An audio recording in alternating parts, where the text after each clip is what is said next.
Today on Inside Utah Politics, we're continuing our coverage of the Utah Senate race. Brent Hatch is our guest, the son of the late Utah Senator Orrin Hatch. You all remember him. We'll talk to him about the Senate race and why he wants the job. We're also talking with Jeanetta Williams, the longtime leader of the Salt Lake chapter of the NAACP. She's running for a Utah House seat. We'll talk to her about that. Plus, Taiwan earthquake, a major quake, strikes the strategically important island nation. What we're learning about the damage and the recovery now. Time now for Inside Utah Politics. Hello, and thank you for joining us this Sunday morning. I'm Brian McElhatton. Let's go inside Utah politics, shall we? Our first guest here is Brent Hatch, lawyer by trade, the son of the late Utah Senator Orrin Hatch. He served both in government roles and in the private sector. Mr. Hatch, welcome to the program. It's great to be here, Brian. Okay, running for Senate, replacing Mitt Romney. That's the goal here, right? That's the goal, and of course this is the seat my father held at one time as well. Yeah, so why do you want to jump into this? Well, when I looked at this race, I've been unhappy with where the Senate race, the Senate representation in the state has gone. I looked at the candidates, and I thought, you know, I'm at a point in my life where I can bring to this a true conservative, but someone who's learned over the years from the jobs I've held, and of course from my genetics somewhat, how to get it done by working with other people. So let's run down the resume for folks who aren't familiar. You've served as a trial lawyer, works in big cases. You've served in Washington, too, in various roles. Right. I was born and raised in Utah. I was educated here. After graduating from BYU, I got accepted to Columbia Law School, and that kind of started it for me. I did well enough there that the top conservative judge in the nation, Robert Bork, hired me, which those of you who remember Judge Bork, he was nominated by President Reagan to the Supreme Court, had a fabulous career, probably one of the brightest legal minds in the country, and so I got to work with him. But I also got to see the blood sport that politics are in D.C. when they went after him on his Supreme Court nomination. And then, because of the work I did there, President Reagan asked me to come work for him and his administration. Eventually, I ended up as Associate White House Counsel, the first person in Utah to do that in the White House, where I represented the president on the Hill and in all kinds of, sticky, difficult things. I had one of the highest top secret security clearances in the White House, and I worked on a lot of really amazing and interesting things. Gave me great insights. So over the years, you've seen how the sausage is made, so to speak, in D.C. More than you would want, yes. Okay. All right. Well, let's talk about some of the issues now. Sure. Front and center is immigration. Both sides talking about this, a big deal. Security at the border, reforming the legal immigration process. Let's start with border security. What do we need to do to get this right? Well, I watched a press conference given at the beginning of the Biden administration by Secretary Mayorkas, and he bragged about all of the policies from the prior administration that they'd gotten rid of. Well, it just turns out now, 3 years later, those are all the policies that kept our border relatively secure and have caused all the problems where we've heard over 8 million illegal immigrants have come into the country. So the very first thing we need to do is get back to the spot we were in the prior administration. That means, remain in Mexico. That means putting the burden of proof on asylum claims on the person claiming asylum instead of the government, so that you have to prove asylum. And it means now, I don't know if you know this or not, but now what they do is you come into the country, you just say, I'm afraid to go home. That's it. You don't have to have any proof.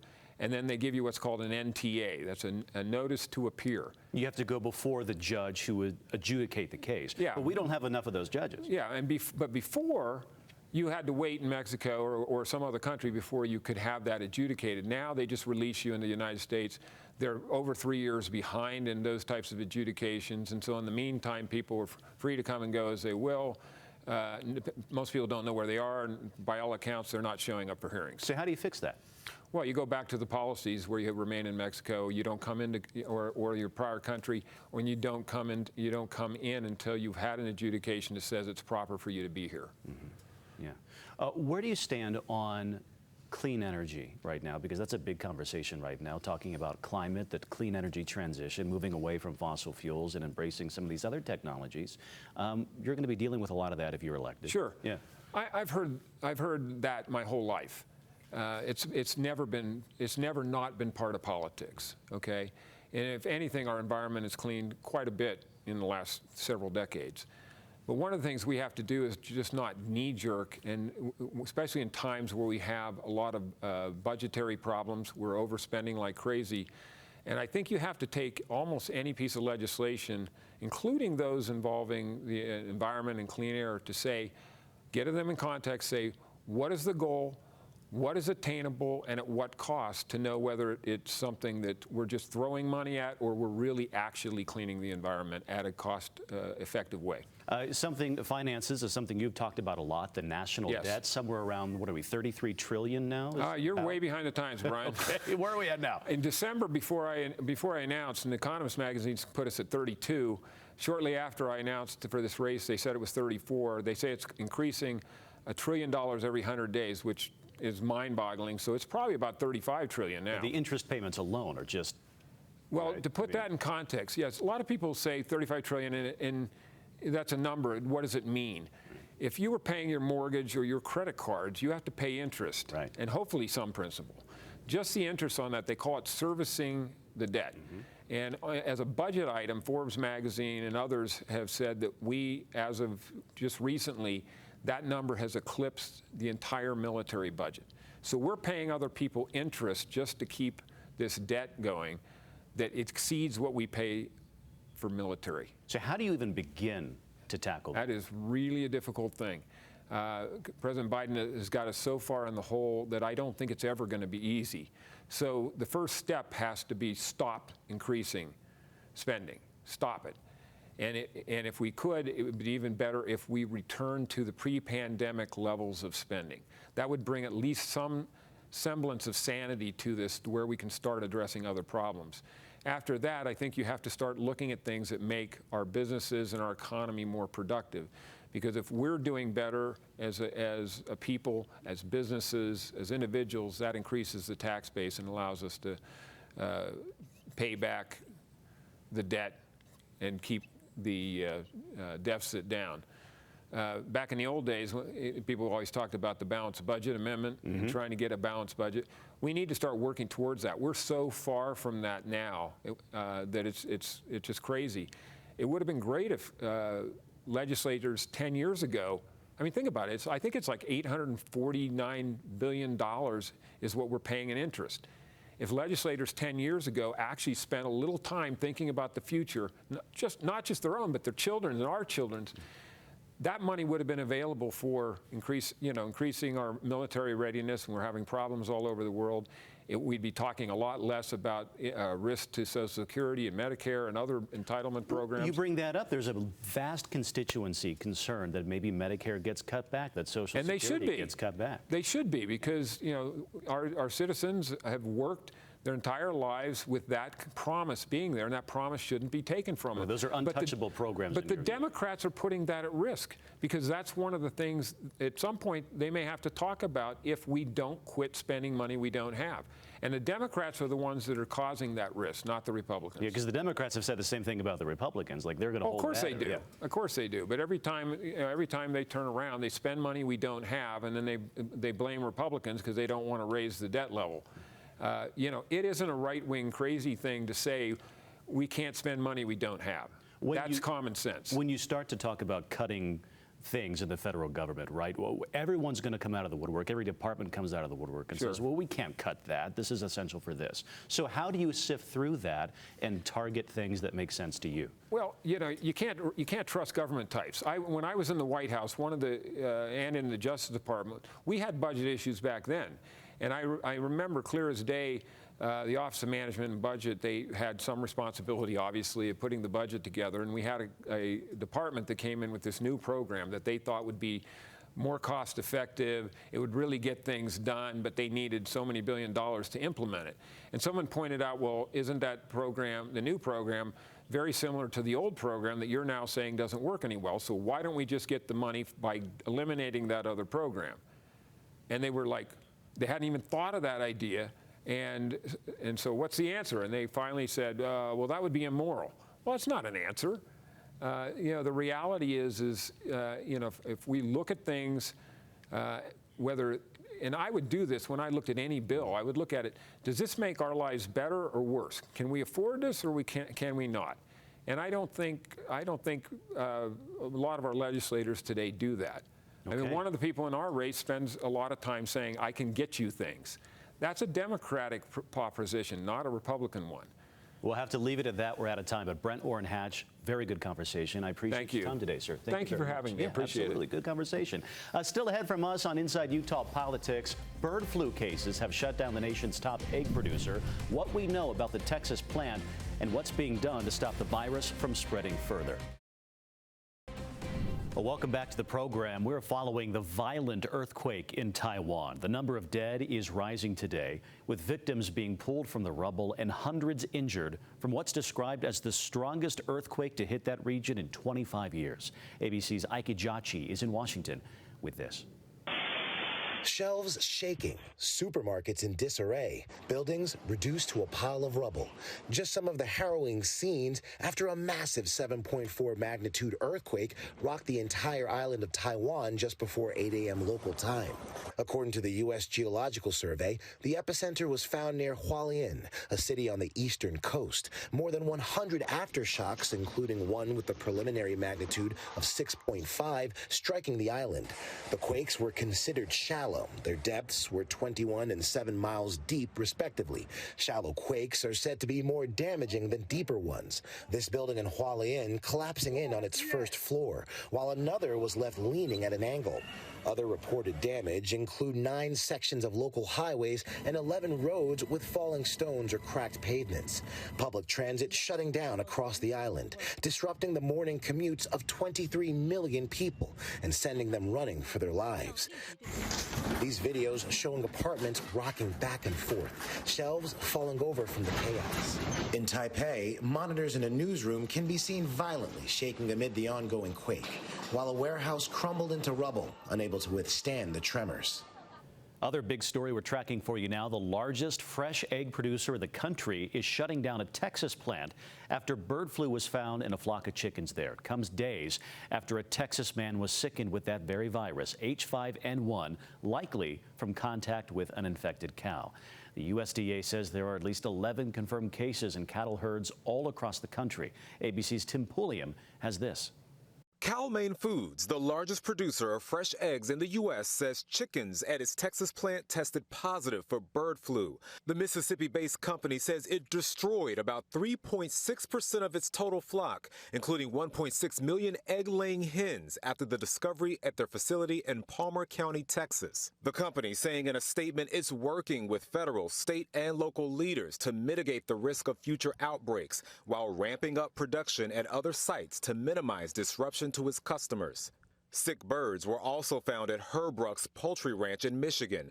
The company says the facility is being disinfected and sick flock has been separated. What we need to know most is that this is a relatively low risk to the general population, and it's incredibly contagious between animals. And now that we have this human case here in the United States, senses and precautions have been heightened. The case comes just days after state health officials said a person was infected with mild symptoms of bird flu following contact with cows. The patient reported something called conjunctivitis, which often includes redness or itchiness of the eyes, and the symptoms of this influenza can be very similar to the typical influenza that we see. The mammal-to-human case marks the first known case in the U.S. of this version of bird flu, according to federal health officials.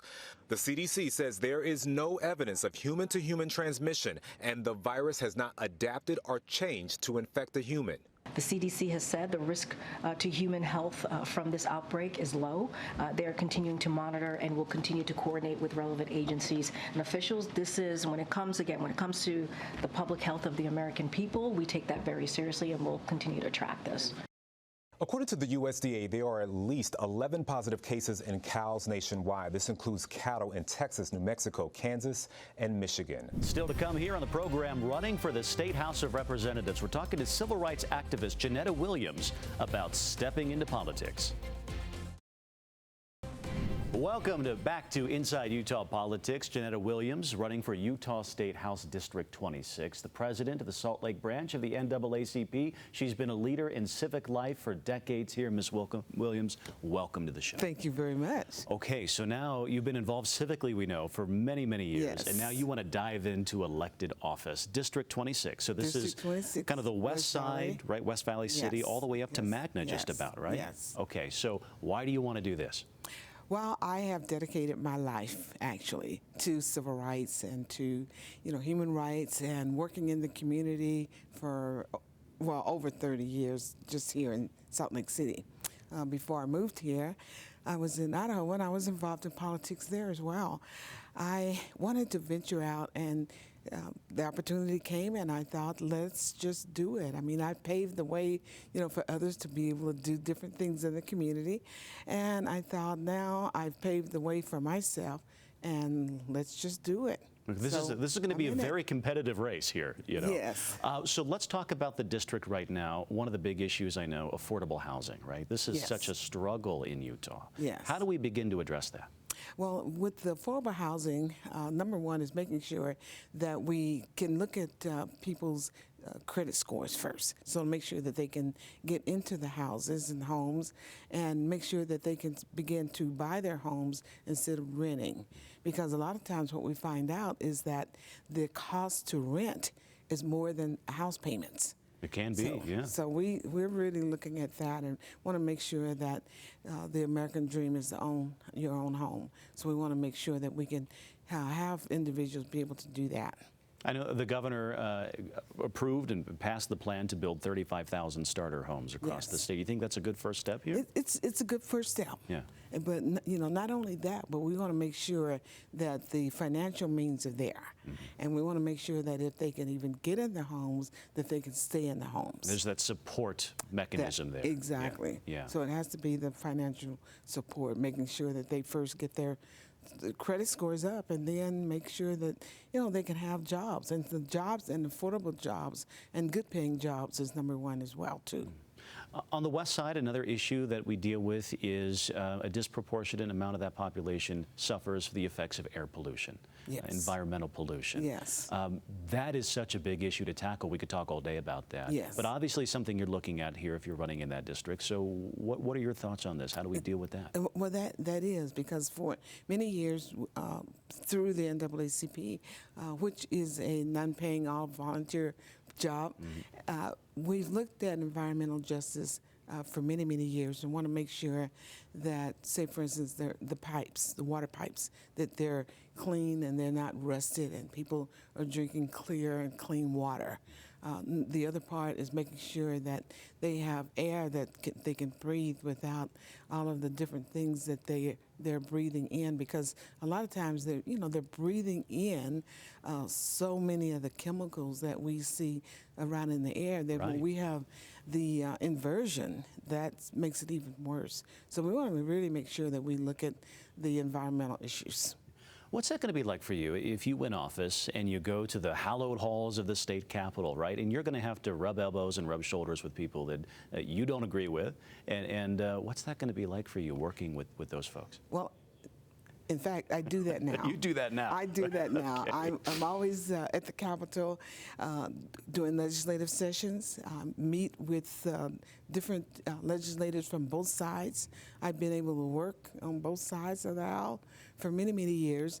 And one of the things that I want to make sure that I do is that we can talk about the different issues. One person might be a Republican, the other Democrat, independent, but, the people is who I'm thinking about. I want to make sure that when I win this election, that I am working for the good of the people in Utah, and that's the entire state of Utah. What's going to be best for them, and how can we move things forward and not backward? So when you go and talk with people in the district, 26, what are they telling you? What are their biggest concerns they want you to go tackle? Well, some of the concerns would be, of course, like I said, housing, environmental justice, education. I've raised thousands and thousands of dollars for scholarships for education for students, high school and college students. And we present those in January of every year.